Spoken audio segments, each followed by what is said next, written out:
Good morning, everyone. Let's just wait for a bit before we start off. There should be more people joining in.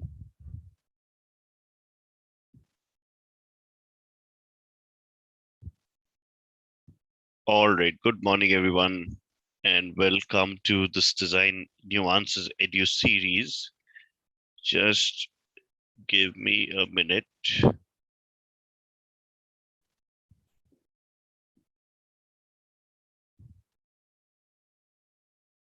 Just give me a minute.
Yeah, apologies for the delay. The speaker is coming in today.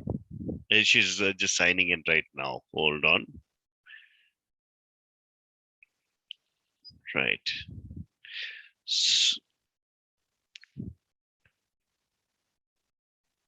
Okay. Let me see if she's come in.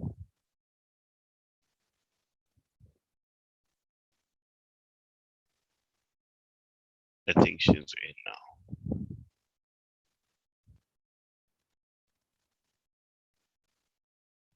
now. Madam, have you been able to come in?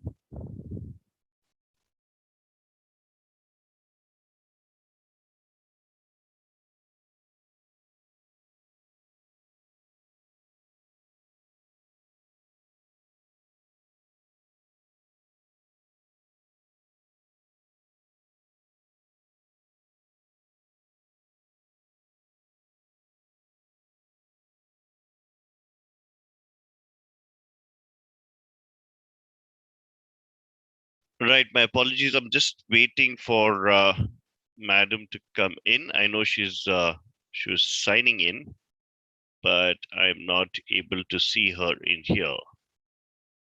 So just one second. Yes, she's come. She's come.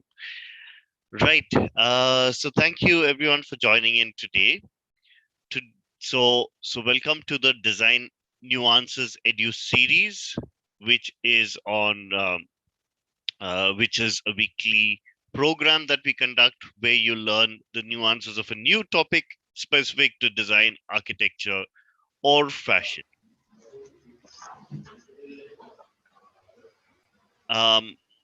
You also get introduced to a new school and understand their purpose in, all right, so why that school exists, and you get to interact with an expert and absorb the knowledge that they share.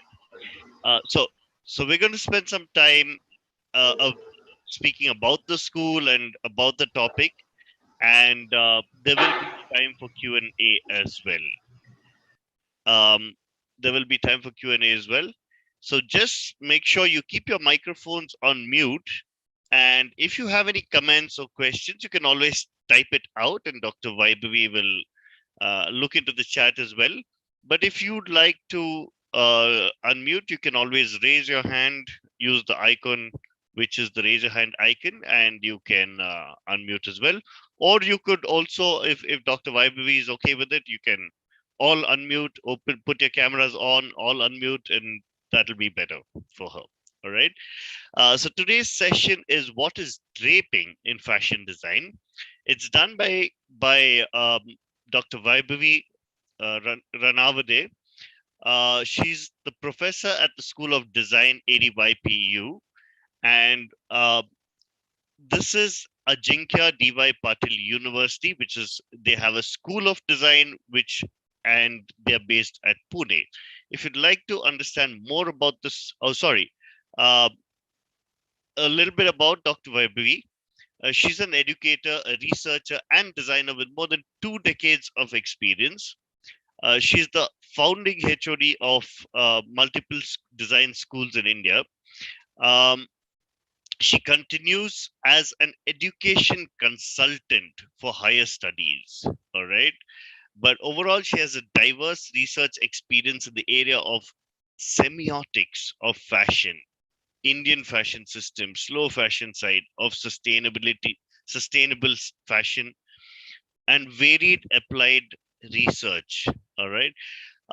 She's also the co-founder and principal designer of slow fashion label Vaibhavi P. The label is about providing sustainable livelihoods to Indian craft persons and promoting Indian textiles world over. And of course, she's done her research titled A Semiotic Study of Indian Sari. That's been very well recognized across industry. All right.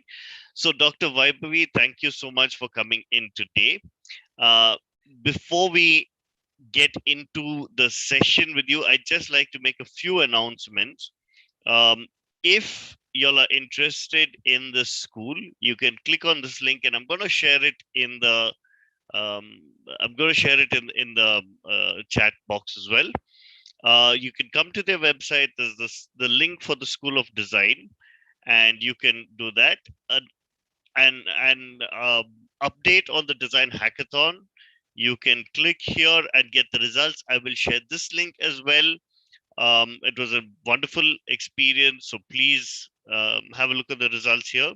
And now we can get back to the webinar with Dr. Vaibhavi. Dr. Vaibhavi, thank you so much for coming here. How are you doing today? You'll need to unmute. Yeah, good morning. Thank you, Mr. Dion, for inviting me today. And I'm really excited to meet these budding designers. And I'm happy to have this interactive chat. So while I'll be having some slides as we go along where I talk about my school and what is draping and get you all excited about it, uh, be sure that you can just ask any questions. The more interactive we are, it's good, right? Sounds So, good. So yeah. everyone, you can put your cameras on and keep your mics on as well, and you can interact with Dr. Vaibhavi. Sure, Okay. sure. Okay, let All me right. just try to, okay, so let me just understand the students are all aspiring for fashion.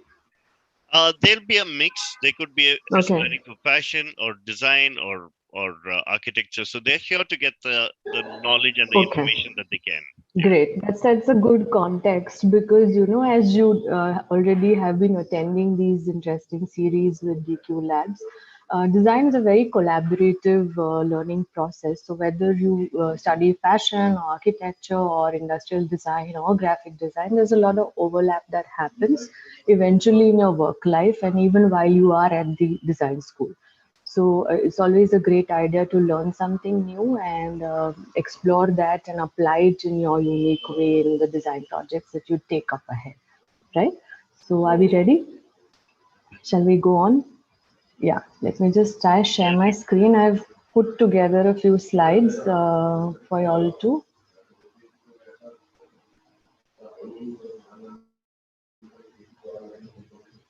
Right, is my screen visible for you all? Yes, it is. You can. Great. So okay. So as per my introduction, I'm from the School of Design at the Ajeenkya DY Patil University. We are based in Pune, and I extend a warm welcome to all of you. We'd be happy to have you over on the campus and show you around, and you get a better understanding of how we work. Now, today being a Sunday morning, I thank you all for sparing your time on a Sunday morning and coming for this session. I'm working from home today, but otherwise I could have just given you a virtual tour, right? but nevertheless, we'll do that when you can come to the campus physically, right? So coming to today's session, the time might vary up and down. Let me just confirm, we are doing this session till what time, Mr. Dion? Till 10:30, right? Yes, yes, till Yeah, 10:30. okay. So we'll go through all these topics in today's session where we'll understand what is the creativity involved in a design process. So looking at history of draping in context of the world and in India as well. Um, why it is important to the design process and some iconic designers who've uh, taken draping to the next level in their work and a brief understanding about the career pathways that fashion design holds for you. So, and even if you all are not planning to pursue fashion design, it's always good to be better informed and then take your decision, right? So, I will run you through that as well. And general guidelines in terms of how do you prepare your folio, and then we can go on to question and answers. In between also you can raise your hand and ask, right? So shall we go on? So while we are on this virtual platform meeting each other, this is just the aerial view of how our university looks.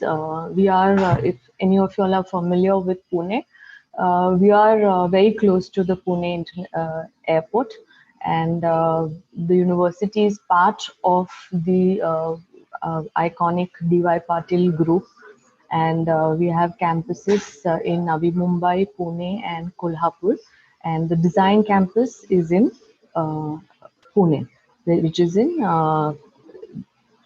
the area is called Charholi, which is near the Lohegaon airport, right? So that's about the university and the founders. Um, I'm going to talk about a school of design, and first, what is design? And I'm sure this might be a little repetitive for you, but nevertheless, I'm going to give you a brief recap. Are there some parents also attending this session? Yes, there may be parents here as well. Right. So, also to bring a context, the fact that you're associated with DQ Labs, that means that there is a greater awareness towards why design as a profession is something that young people, such as yourself or your wards, could consider, right?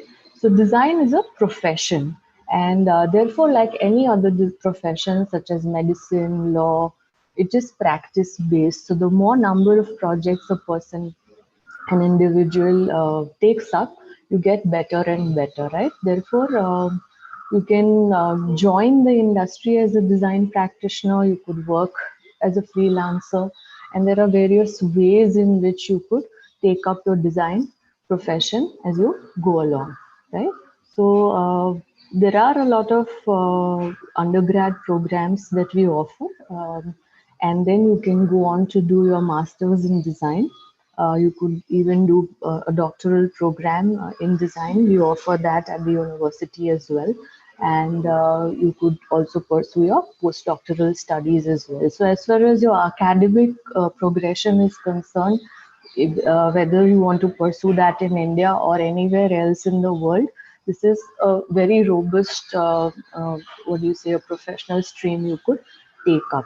And the advantage is that since it is a professional program, even right after BDIS, you can go and join the industry as well and gather work experience. And then if you want to pursue your higher studies later on, you could do that. There are a lot of designers who don't even go for masters because the robust four-year program prepares you for the design profession, right? So as we go into the industry 4.0, there are a lot of design-led businesses that will have a great opportunity and stand an advantage to survive besides the others who would kind of undermine the value of design, right? And design is again very multidisciplinary, as I said. So, besides being interdisciplinary among the design disciplines, it draws from a lot of other disciplines. So, I believe a lot of y'all would be pursuing arts or science or commerce streams in your 11th and the 12th grade. And all of those students can integrate in that learning is integrated in design learning, right? So a lot of humanities, arts, science, technology, law, engineering, innovation, management, entrepreneurship, so on and so forth, all that integrates into the design profession, right? So this is like a very like a what do you say, a brief overview I've given you. Should you have questions, I'm happy to answer eventually. Yeah, Right? there's a question from Arvind. Arvind, would you like to unmute and ask your question? Yeah. Ma'am, so actually, like I have one plan to pursue a career in modeling. Means like, if you're taking an example of like sculpting, so which, I mean, which job can we do related to that? Or So right now, Arvind, you're in 12th grade. ma'am, like I'm in +1 grade, so which I mean, like which grade would be better for that in that Class. field? No, no, doesn't matter. I just want to get the context of what is the level of exploration. That's the thing. Otherwise, any level is good. If I understand the question correctly, is that you like modeling? What materials do you go ahead and like explore? Are you doing it or you would like to do it? Like I would like to do. Right. So, model making is an integral part of any industrial design program, whether it is product design or fashion design, right? So, if that is the thing, you will have a lot of hands-on working, right? Whether it is automobile design, also there's a lot of clay modeling that happens there also, and you handle different materials to make products or automobile models. Does that answer your question? Yeah, ma'am. Yeah. Okay. Shall we go on? Yeah, you can go on, madam. Yeah. Okay.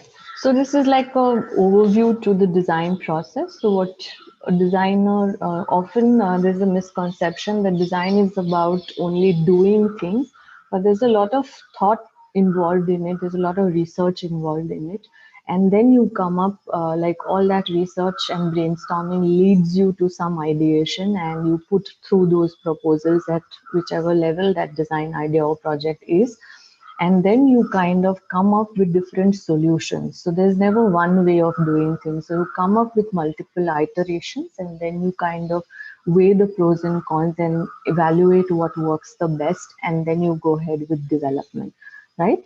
And as we said earlier, that when we talk about design, it is a part of, now that we are in the industrial world, so all the developments that happen are for an industry. That, so if it is industrial design, it will be for an industry, which is, if it's like a like a what a consumer goods product, white goods product, or if it is something like an IT industry that you're servicing, or you're servicing the fashion industry. So all of that, all your solutions will be eventually aligned for industrial production, right? Now coming to fashion design, there are various words that you might have heard, and you may partially understand the meaning of some you may find a little ambiguous, and that's totally fine, because you're still building up your vocabulary and you're trying to understand what happens. So, so if the process of model making, as my friend Arvind earlier pointed out, so that same process is called toiling in fashion, right? Toiling is like you make a prototype of an actual or a mock-up of that actual product, and try and check whether it works in terms of the design details, in terms of fit, in terms of its appeal, and so on and so forth, right? So every particular stream will have its specific jargon, but more or less the process remains the same, where you ideate, you try and you brainstorm, then you develop ideas, and then you test those ideas and come up with a design solution, right? So you must have heard in my introduction the word slow fashion. So how many of you all have heard the word slow fashion?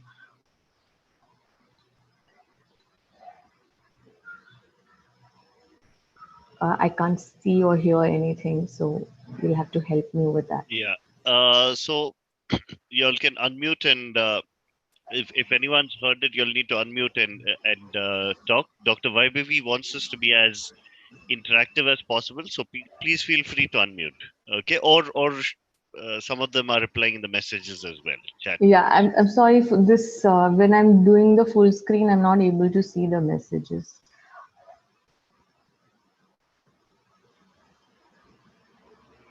Right. I think you can. Yeah. Yeah. So there are a couple of people who said that they've not heard, and I have not heard of Okay. it either. Yeah. So very briefly, I'll try and address this. That you heard of fast food, right? And we've been advised to refrain from having a lot of fast food because of its ill effects on our health and also the food ecology and the earth, right? So likewise, some of you might have heard about the deterrents created by fast fashion, and therefore there is this whole movement which is started to approach fashion in a slow manner and at every level, so that the people who make the clothes, people who wear the clothes, the earth and the environment, all of that is addressed in a more sustainable manner, right?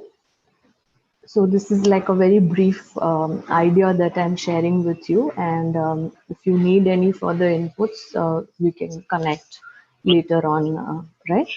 on these lines, Yes, isn't so what this why this is important is because isn't fashion one of the most polluting industries it is. globally, It is. right? It is. Unfortunately, yes. Yeah. Right. So So that's the reason why there is this whole awareness that we need to be generating with design aspirants, because they are the ones who are going to change the face of the industry as you go along. And also, we are all consumers, right, at some level. And we are all wearing, consuming fashion. So, fashion or any product for that matter. So, every time you put in a mindful thought there, it's going to change things as gradually, but definitely you have the power to do that. thank you, and absolutely, I think important to note because it's important to know that slow fashion is sensitizing everyone True. to this aspect. Thank you for that. Yeah. Yeah. So, is there any word on your screen that you'd like me to elaborate upon, or shall we continue?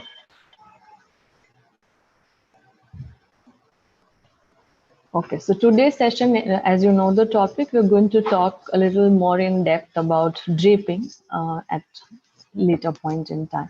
Okay, so just to give you an idea, the School of Design, so my school offers undergrad program in automobile design, product design, graphic design, and fashion design, right? And so these are the undergrad programs. There is the postgrad, mass MDes in automobile design as well, that you could explore and see where it aligns to your interest. So often, students, so I would like to stress on this point. So a lot of students would come and ask me, or parents also would say which design stream is better. So I said all design disciplines are very, very pertinent to the industry, and learning those disciplines is important. What matters most is what is better aligned to your area of interest, right? What is better aligned to what you would want to envision doing going further, right? And then you can take an informed decision. That's why people like Mr. Dion and myself would like to help you take informed decisions there, right? Okay, so coming to the BDES program in fashion design, and this pretty much applies to the other design disciplines also. So what happens is till grade 12, students are aware about subjects like if you're studying basic like environmental sciences, or you're talking about uh, languages or mathematics or science, so on and so forth, right? But when you come to a design school, all of this seems to be like very different. So I'll just try and put it in the most simple ways in terms of how does design learning and teaching pedagogy work for us, and how does it help you formulate, eventually you want to create interesting design solutions, right? So how do you build that aptitude and the thought process over the 4 years, right? So we broadly grouped the subjects. So simple thing is that you must have heard this, that a human mind is capable of generating zillions of ideas, and how do you kind of learn to articulate those ideas in a way that you can express them to other people, right? So we have a lot of courses which are related to thinking and ideation, and the complexity of them will go on increasing with each passing semester.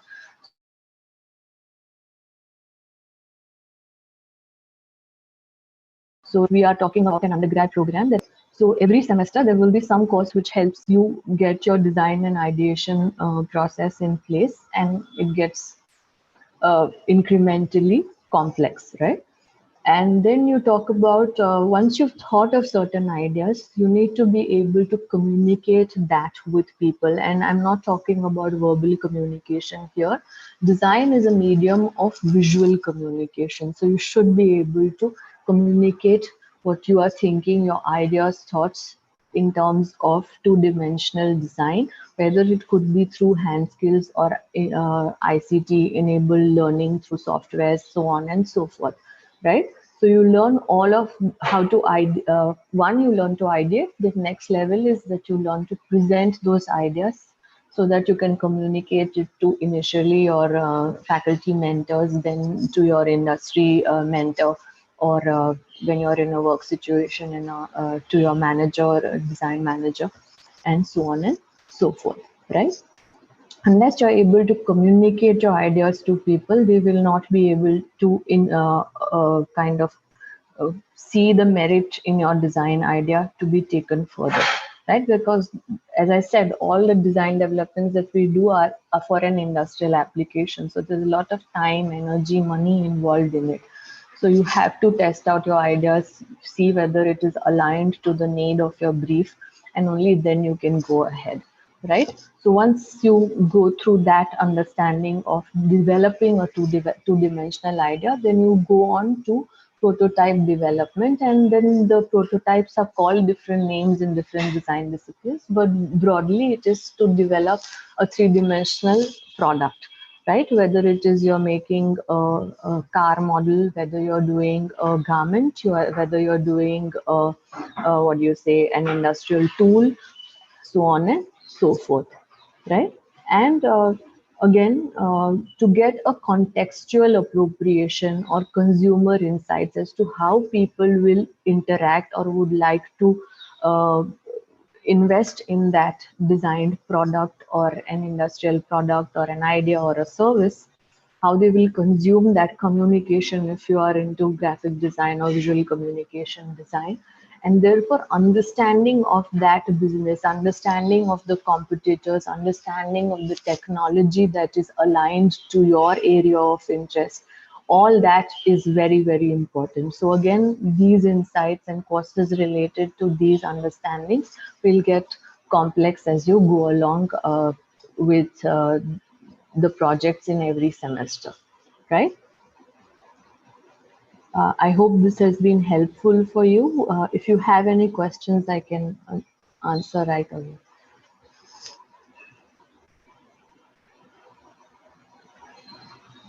There don't seem to be any questions yet. I think you can continue. Sure. Yeah. Right. So coming to fashion again, there are so many categories, right? So the course orients you and addresses all the niche specialisms. And in the towards the fourth year of the course, you can decide a pathway, whether if you'd like to work in the haute couture kind of collections, or you are keen on learning how the pret-a-porter, that is ready to wear collections work, or how all the high street fashion lines or are working, or you would like to explore entrepreneurship and start something on your own.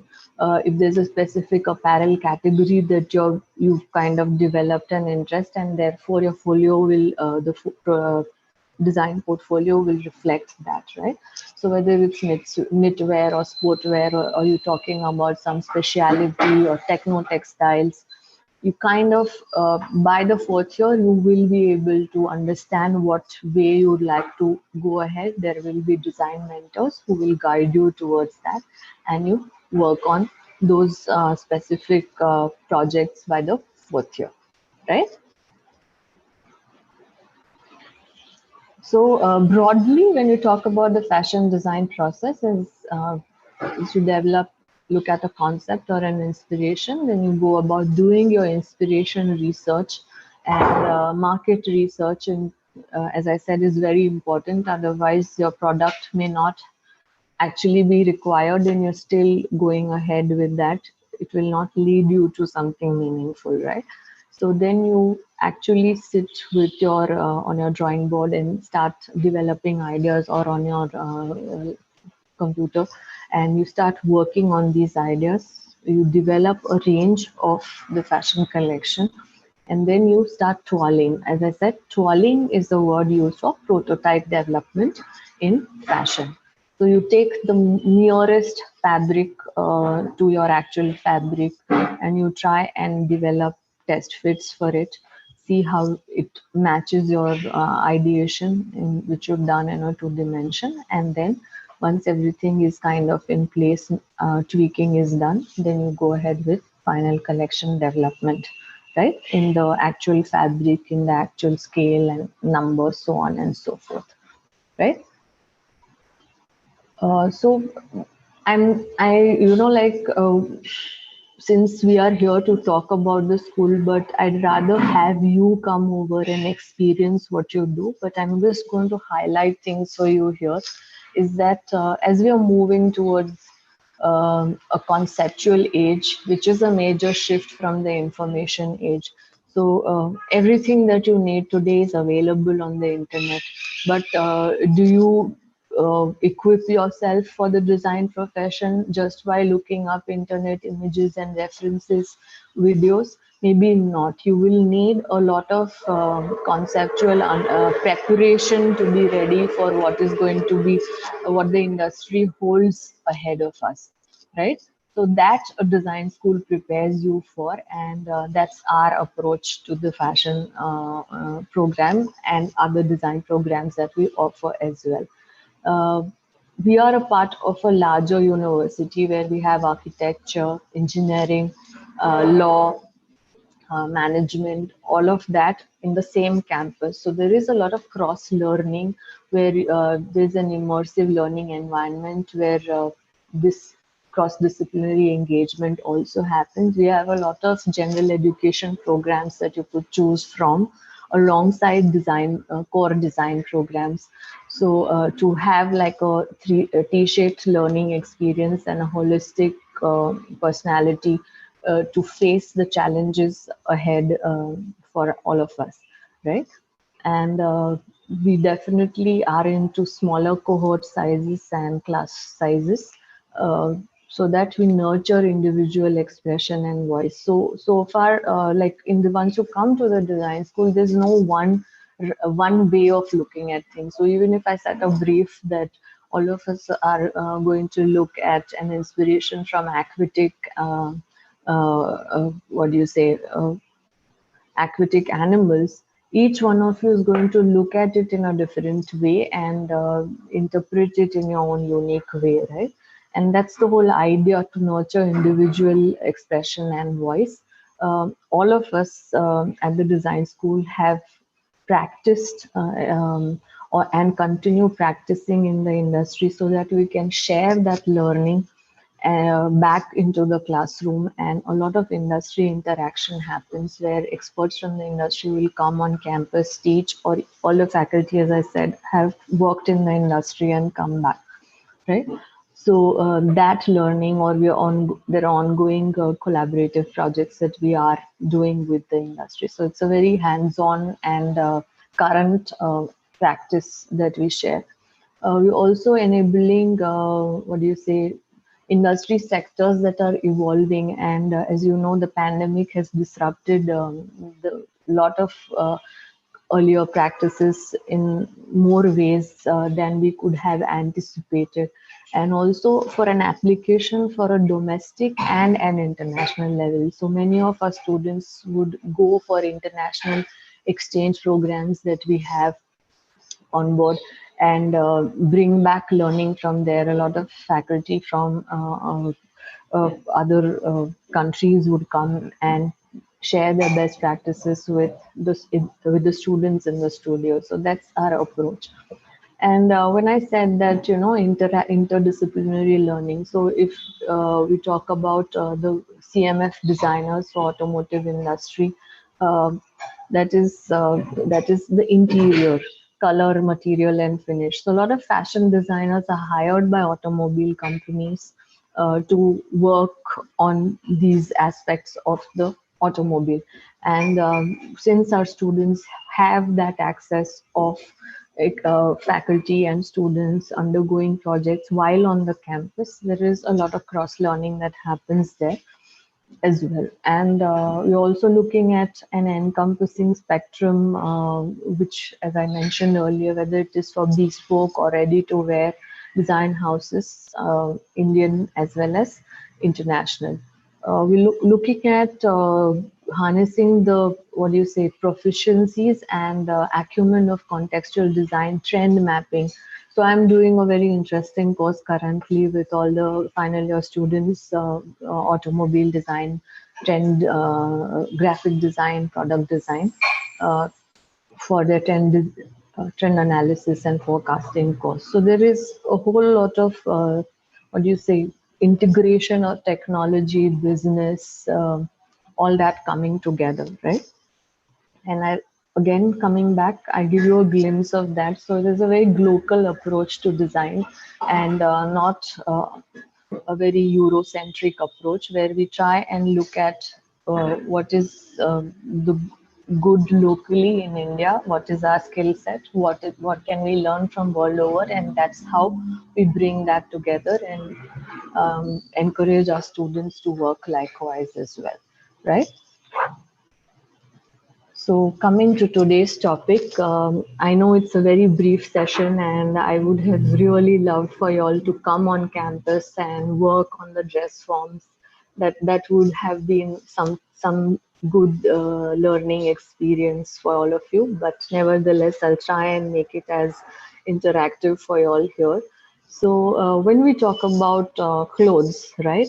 So I often have this discussion with people that it is the most intimate product you could design, and therefore understanding of the body and how the body shape and contour works is then you can sculpt actually. So it's also model making, again, that you can sculpt garments onto the body. And since definitely we cannot pin um, fabric onto real people, uh, we developed these life-size dress forms which have these padded cushioning. On that you could pin and or do all your explorations with regards to form, fall, sculpt, whether you want to pleat, cinch, whatever you want to do, you can just go all out and explore.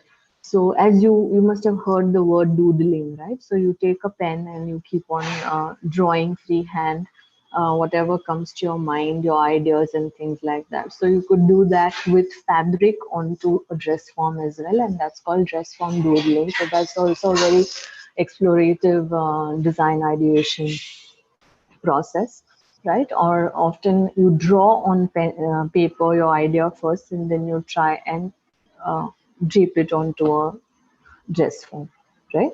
So most interestingly, what all you need for doing draping is a dress form for sure. You need a bolt of fabric, you need pins, you need tapes, and you need some pattern paper so that once you drape, you can transfer it onto a pattern paper and make patterns out of it, right? I'll try and share some videos with you so you get a better understanding about it. So, as I said, that today's world that we live in, we stand on shoulders of people in the past, right? So there are a lot of practices that people have had in the past, and then that knowledge kind of builds over and gets better and better as we go along. So we would like to believe. But there are some classic explorations of the past that have remained time tested and we still continue to be using them as they have been perfected as well, right? So there is a good combination of the old and new, but as a design learner, you will have to get a good overview to what the historical practices have been, what is the history of design in any stream that you pursue, and then you kind of learn from that and come up with some solutions for the current problems, right? So, when you say draping, I'm sure a lot of words have come to your mind. That, of course, you've seen people drape saris and dhotis and lungis around you. And if you look at some classical sculptures, or if you've seen some historical films or movie, this thing, books, you would have seen a lot of draping even in the Greek and the Roman costumes as well. So it's a free form of fabric sculpting on the body. There could be belts, as you see here in the images. There could be belts, or there could be some safety pin or a diaper pin kind of a looking clasp, right? They were called fibulae in the ancient Greek times, and so then those products kind of get evolved over a period of time, right? So they were known by different names due to the silhouette that they form. So whether it's the chiton or the peplos or the chlamys, whether it is a masculine drape or a feminine drape, or it's worn by a man, and what is the profession of that person, all that kind of comes in the picture, right? And if you are keen on studying different ancient civilizations and how human uh, appreciation for art kind of evolved over a period of time. This also brings to a very pertinent concept called ideals of beauty and positivity. So, who decides what is beautiful, what a form of a body should be like, and the masculine and the feminine body both have been under that scrutiny, and there have been certain so this I implore you all for further reading and understanding on this. And you must have heard of these concepts like body shaming and body positivity. So now we've come to a better evolved understanding is that everyone will be different and unique depending on the genetic constitution and their body, what do you say, morphology. And there is no one right or ideal uh, skin color or body type or height or shape that we can endorse, and every human creation is equally beautiful, and we need to embrace our body the way it is, and try and celebrate that, right? Celebrate who we are, right? So if you look at, there were times in history when really white skin, something that people kind of found the most beautiful, and that colonial impression still continues in India, though there have been a lot of efforts where people are saying that, you know, you should not go into skin shaming or color shaming or be more inclusive, so on and so forth. And that's not the struggle only in India, it's a worldwide struggle, right? That we need to bring more body positivity and address this collectively. And as young people, also, wherever you have an opportunity to speak up for yourself and for others who are being body shamed, that this is not the right way of doing it, right? So coming back to draping, as the reason why I brought up this is that when you talk about draping, body is also what you will think of at that time, at the same time, parallel, right?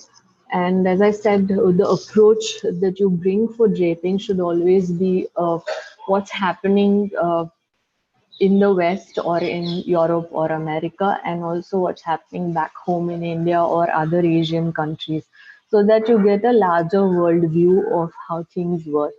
So, you've all heard of different civilizations across the world and how a certain piece of clothing, which kind of stands the test of time for over 5,000 years and still continues to be an very, very intrinsic part of our popular culture and contemporary life, and not relegated to a museum, right?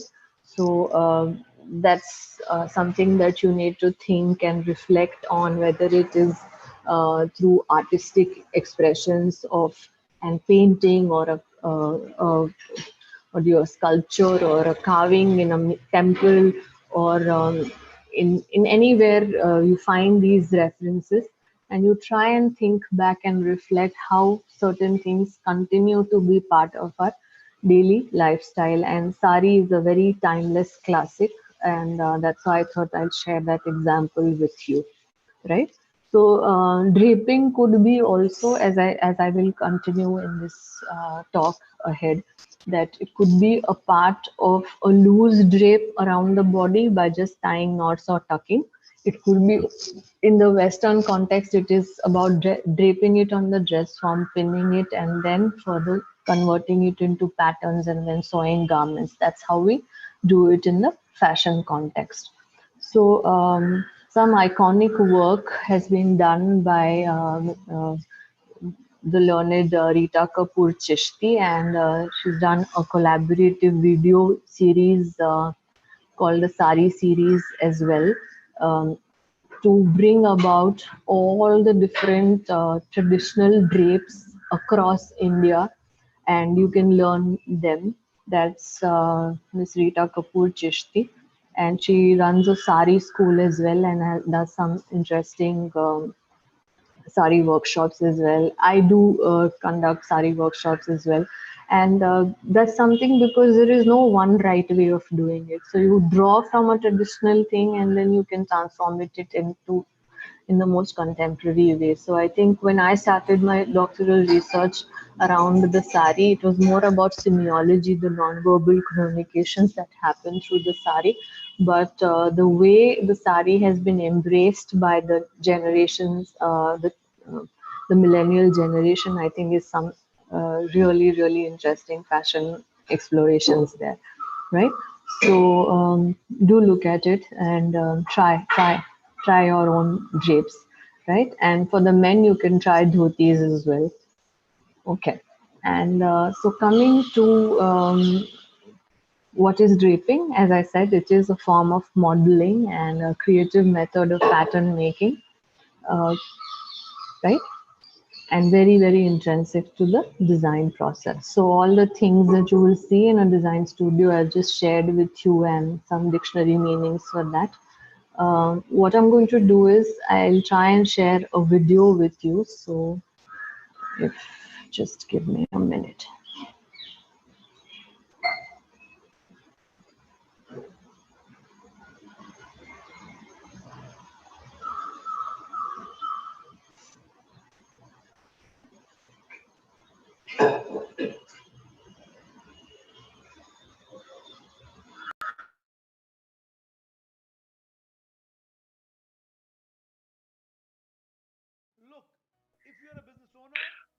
Madam, you may have to I think you need to share your sound as well, or increase the volume of the sound. Yeah, maybe if you increase the volume of your sound, it should be better.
Hello.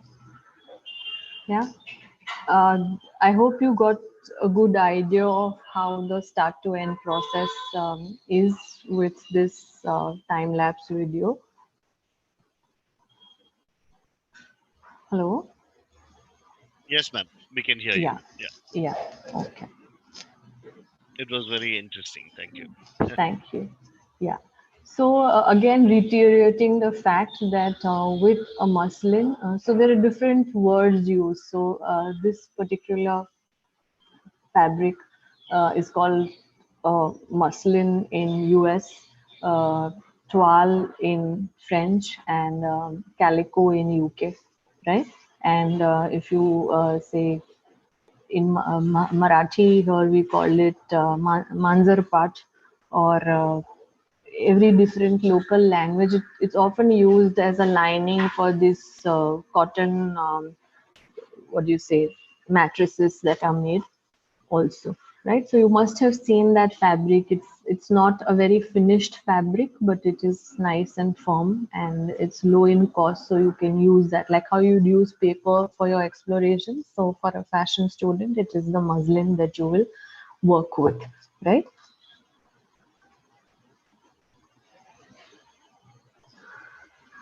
Then these are some iconic, apologies for that spelling mistake there. Uh, So this is Madame Drace. She is one of the most iconic fashion designers who explored drapes in her work, and so I Ma'am, thought I'll share that. you're not sharing Uh, screen. Sorry, I'm not sharing the screen. Just give me a minute. It's not visible. I'm just going to do that.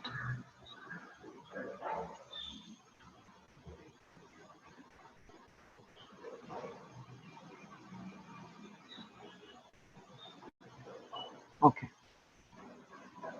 So now Yes, madam. Now it's visible. Yeah, sure. So I was just talking to you about different words used in different countries for the same thing. And then Madame Dries and her work. And there are these other iconic designers whose work I've shared on the screen here. This is Givenchy, and this is Junia. She's the Japanese origin, right? The designer. This is Chloe, and you see very street kind of a look it is, and gets very interesting jumper which is draped, right? So coming to different career options in fashion, we also want to explore, sorry, before that I'll share a few more videos so then you get a better idea, and then we can go on to careers in fashion. Sounds good?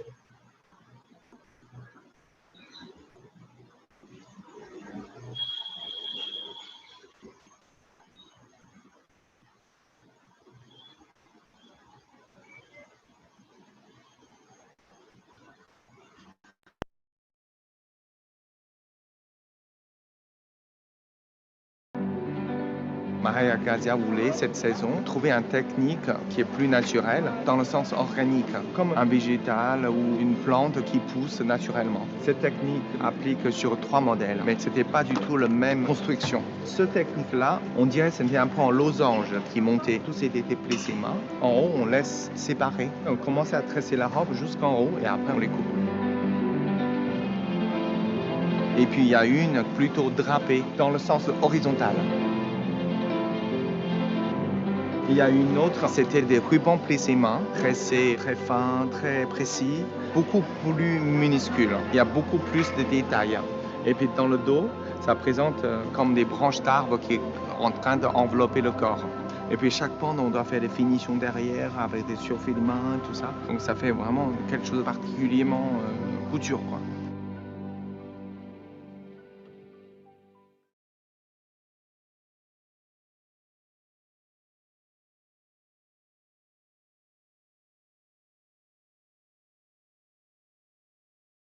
Ma'am, you're in mute.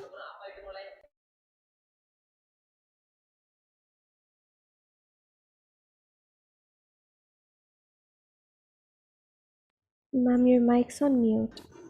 Yeah, hi, sorry. So what I meant to say is that having looked at that video, you understand the level of skill and finesse required for a couture collection, right? That was the latest collection from the House of Dior, right? Do you have any questions or something you'd like to share right now at this point in time? If there are any questions, please ask. Yeah. Or you can type it out as well.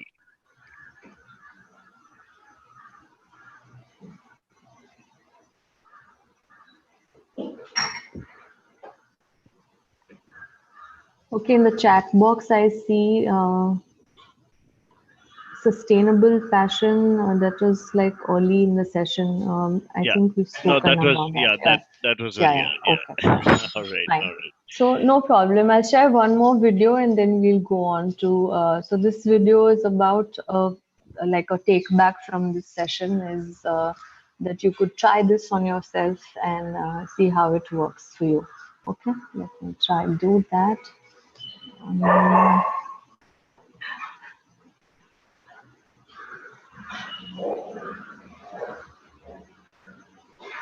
So this is called the Lapete Wali Sari, and you have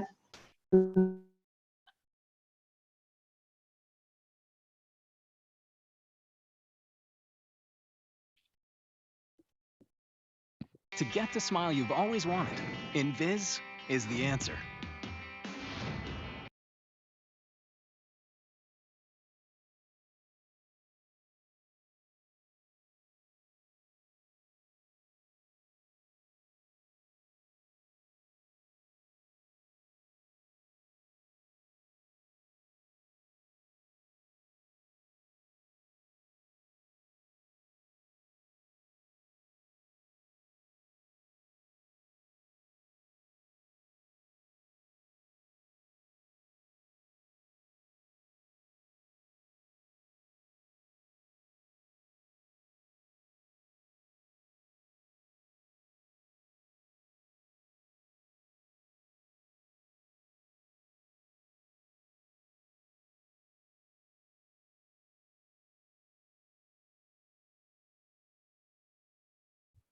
Is there a sound to this, madam?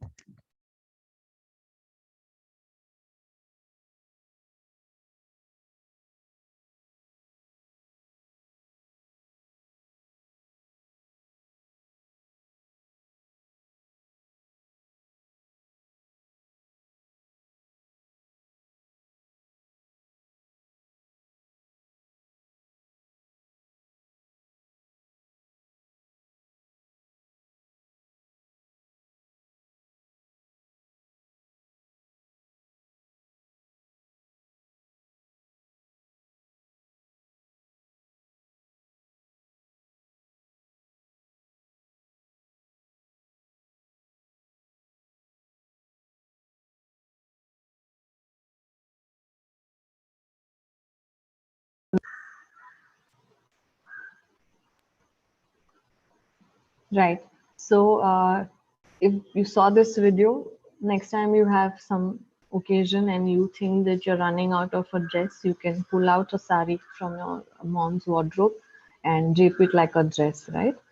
So there's so many others you could try and explore till you learn the exact craft of making clothes. You could still use draping and create some interesting looks for yourself, right? And for the men in the class, it's a better appreciation, I think, how people can navigate so many yards of fabric and go about doing your business effectively also, right? And I do encourage a lot of young men here in the room as well to explore the drapes that we have here in India, if not in everyday life, but for some certain occasions that kind of keeps the legacy ahead and still gives you a unique look and go back to your roots and explore something new, right? Okay, so let's go back. Um, I hope the videos have been useful for you all. The videos are pretty interesting, of course. Very interesting, very nice. Right. Yeah, you can continue. Yeah. So coming back, so once you choose to enroll on a fashion program and you study all the courses that are offered and you do some interesting studio projects as well, what other opportunities that you may have going further in the industry. So I'm just going to help you understand that bit so you can know it for yourself and you can share it with others as well, that there's no, it's a vast industry, right? So there's so many things you could do once you graduate, that you could work with a larger industrial setup for working towards domestic or export markets. You could work with craft-based NGOs or work with the Ministry of Textiles or the state ministries as well. You could also work with fashion houses and other niche labels for specific apparel categories, right? And there are various levels of work progression that will happen, that you join as an intern, as an assistant designer, then you go on depending on the organizational level of that particular uh, company, right? So if it's a small boutique based business, it's going to be different. If it's a larger multinational company or a brand, it will be different, right? So accordingly, once you choose where you want to go, there are so many options that you could do. You could also work as a costume designer for a lot of these online content or films or live performances as well. You could work as an illustrator, you could work as a merchandiser. A lot of garment factories and studios are there. You could definitely explore working as a fashion stylist or a fashion forecaster, a fashion blogger if you have a flair for writing. And definitely you could take up academics in fashion. But definitely I would advise anyone who's considering to take up academics to first gain some hands-on working experience, because design is not something that you could learn textbooks and do. So you will need some hands-on experience to bring back those examples and share that learning with your students when you take up teaching, right? So again, capping all the career options that are there in fashion. So so the obvious question now is that when you're looking at students to come and join Ajeenkya D.Y. Patil University School of Design, what do we look for in these aspiring designers? So there's an entrance exam that you write for us. Keep following our website. You will know the schedule of when the next exam is, and you can enroll for that.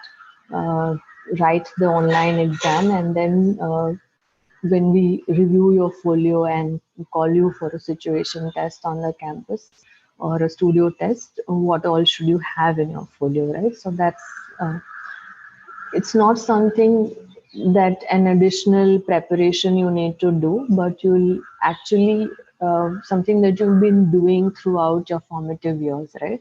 So you're looking at how do you look at things around you? That's what matters. And then how you bring that in a way that you can evidence that interest, right? It's obviously like if I'm meeting I can take only 30 students in a cohort, right? As I said, we work in smaller cohort sizes. So if 400 students are approaching and telling me that I'm interested in fashion, what is the way I can kind of evaluate that out of those 400, which 30 are better aligned to pursue this program? Right? So that needs to be evidenced through your folio. So in form of some sketches, doodles, if you're into writing, some poetry, what's your thought process that maybe comes out through that, through your photographs, if you're into photography, if you're a creative person and you try and compose some music, why not? Um, how observant are you about things around you? Are you a keen and a curious person who's trying to understand what's happening around you, right? Whether how do you what do you say, extrapolate things from your everyday life in something a unique way of looking at things. So that's something that we are definitely looking at. And what all could you further explore? Like once your board exams are over, there'll be more time, or I'm sure even with your academics as a part of formal learning till grade 12, you will need some time as a break from your regular studies. So what all can you do to align yourself and prepare yourself for a career in design, right? So to build your curiosity, definitely reading helps. It could be fiction, non-fiction, or anything that you like, and how it's going to help or broaden your worldview and expand your thought process, right? Definitely watch a lot of documentaries, films, read about campaigns. The moment you like something, try and get more curious about it and try read more trivia around that, right? And bring that in a more evident manner in your folio, right? Uh, Try and read more about how certain things that excite you kind of came about, what's the history of it. Say, suppose we're talking about athleisure, and I'm giving you an example that athleisure is something that everyone realized that there needs to be comfort, there needs to be a certain athletic lifestyle that we need to kind of embrace.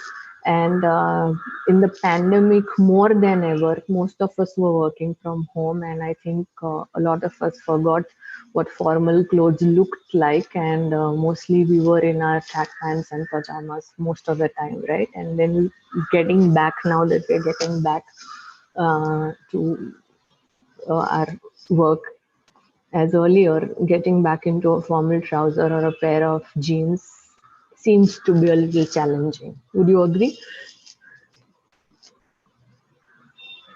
So that might have an effect on the kind of trousers people will wear going ahead, and what are the other ways you can bring in more comfort and yet that formal look, right?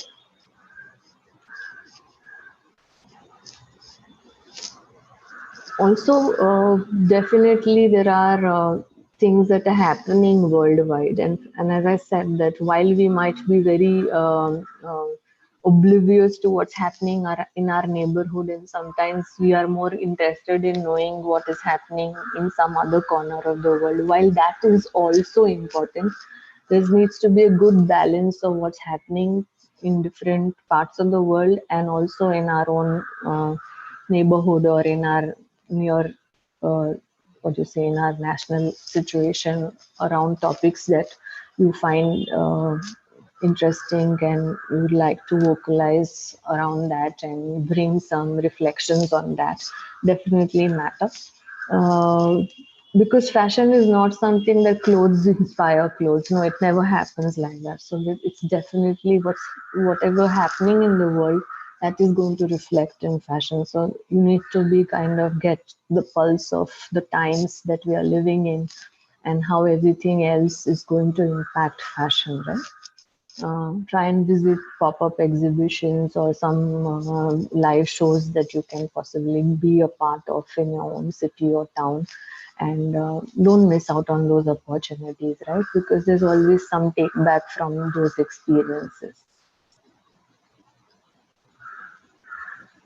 Right, and as I said that we're talking about planet, people, and profit because it's a business, and business is not a bad word. So everyone has to earn a fair living, and a sustainable business model is one which will support all of this together, right?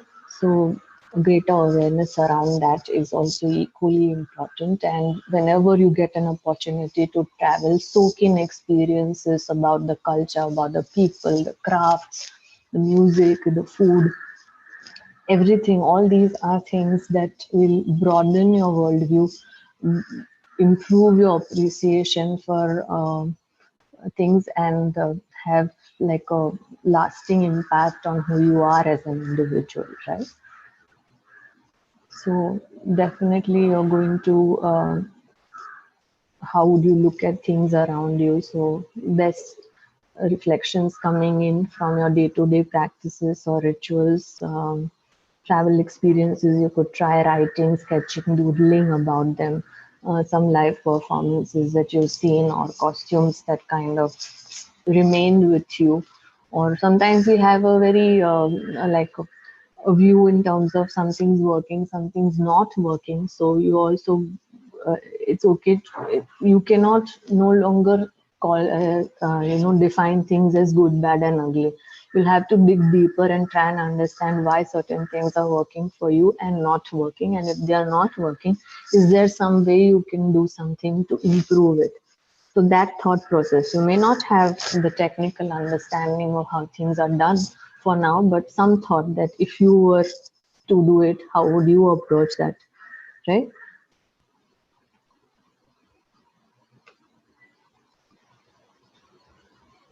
So definitely reading is something that you could do. Look at history, psychology, culture, so on and so forth, and follow brands, blogs, websites, people who you think inspire you with their work rather than random selfies and following random gossip on social media and fake news and so forth. So be mindful of content that you're consuming also, and authenticity of where that's coming from as well, right? I don't know whether you've had the opportunity to visit a lot of museums or exhibitions, but definitely now that there's no lockdown and things are opening up, you should try and go for real this thing. And if not, Google arts and culture. There are more than 2000 virtual museums now. You can almost go on a globe trotting time travel through these museums. You can look up Fashion Design Council of India, so all their current activities and their members and all that is listed there. Then there's Association of Designers of India, and definitely in whichever city you are, there are some activities happening, and we do a lot of activities for young design aspirants. So you have an opportunity to meet people from different walks, different design disciplines, and learn more. So seize the opportunity. That's all I'd say, right? So yeah, this is the concluding slide. So do a lot of work, sketches, doodles, scrapbooks, photographs, any makeover projects you'd like to indulge in, DIY, model making. writing things as your thought process, reflections. Include all of that in your folio, right? Document it nicely. And yeah, so visit us on the website that was shared with you.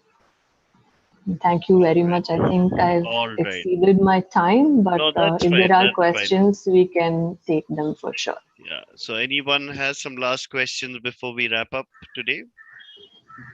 Yeah, but till the questions come in, madam, it was very insightful, very interesting to see this aspect.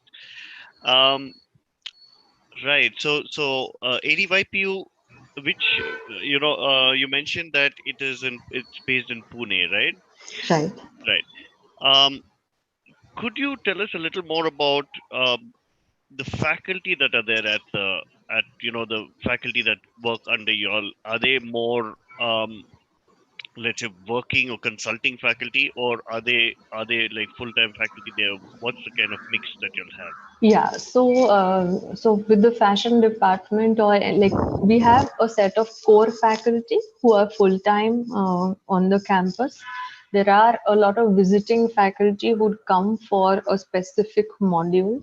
So when they come for that module, like if the module is depending on the module, so if it's like a 2 week module, those entire 2 weeks they are hosted by the university. They will be on campus all day long, and they will be staying also in the city from whichever part of the world they come. And so during that time they are completely available to the student, and otherwise they can be reached by the students online as well. So that's like a larger community that the student also then gets exposed to, right? So there are some adjunct faculties also who work 3 days a week with us, and the remaining 2 days they'll be doing their own practice. So like myself, as I said, that I'm all 5 days of the week I'm at the university. On the weekends, such as today, also I will go out and extend talk about the university. And as far as my label is concerned, my co-founder and me, both of us work together. So I do make time accordingly for that. Right, that's interesting because you need to balance both. No, no, And yes. yeah, and And teaching is something I think there's not really an on-off switch. So every time if I'm reading something or I find something interesting, I will share it with students through Microsoft Teams that we used for online learning, or any email or something. And for because each student is working on a unique project, right? So wherever you think that something, some information or some reference is going to give them a headway with that project. So all our faculty are committed in that sense, that each individual student is developing their voice and is treated with that much attention and care.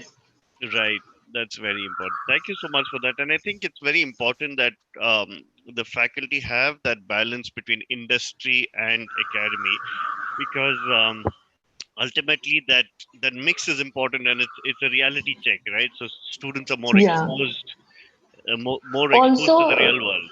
Yeah. right. And also when we're looking at internships or we're looking at placements, these are connections which help also, right? Because current, so if someone needs something, they just drop in a message and you kind of bounce it back with students and said, okay, maybe you want to show that project. It might lead you to something interesting.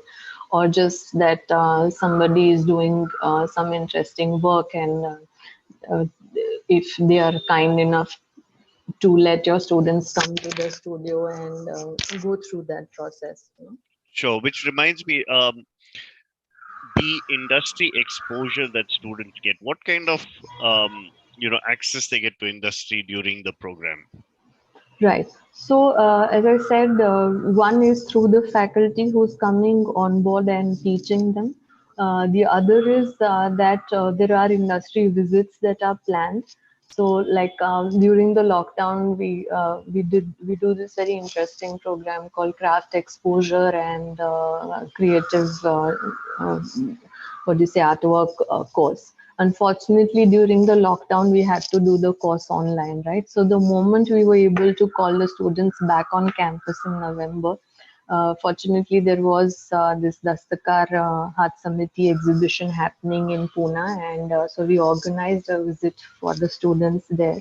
They had a hands-on learning with craftspeople from across the country. They learned, spent time with these master artisans, and they kind of got hands-on learning and a larger sensitization in terms of the skill and the craftsmanship involved. Likewise, if we are talking about fabric studies, we would plan a visit to a textile mill or a manufacturing setup where they will go through the industrial processes, right? It's not a theoretical learning, right? Right, right. Right. Or when we're talking about a lot of master classes that we do, also where the experts will come and do hands-on demonstration for the students of how that particular uh, skill is executed, or the thought process also. So a lot of cross learning that way also is very, very intrinsic. All right, Right? And right. there's a mandatory internship that the students take up in the sixth semester. Also, there are, what do you say, twinning programs that are in the pipeline. So student can go for a semester exchange to a partnering university as well in any whichever country they are. All right, all right. Fantastic.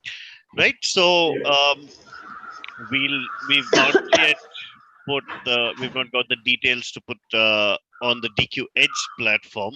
So we'll be updating the microsite of ADYPU on DQ Edge so that students can easily access the page.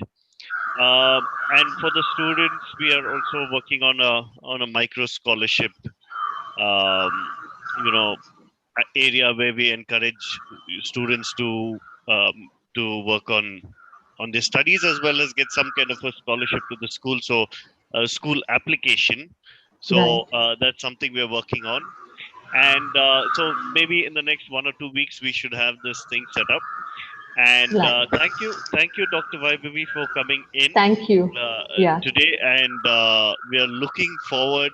I think a visit to the university would be very nice if students Yes. can achieve that, right? Yeah, we really look forward to having you on the campus. And in fact, the time when the students weren't on campus, only faculty were there.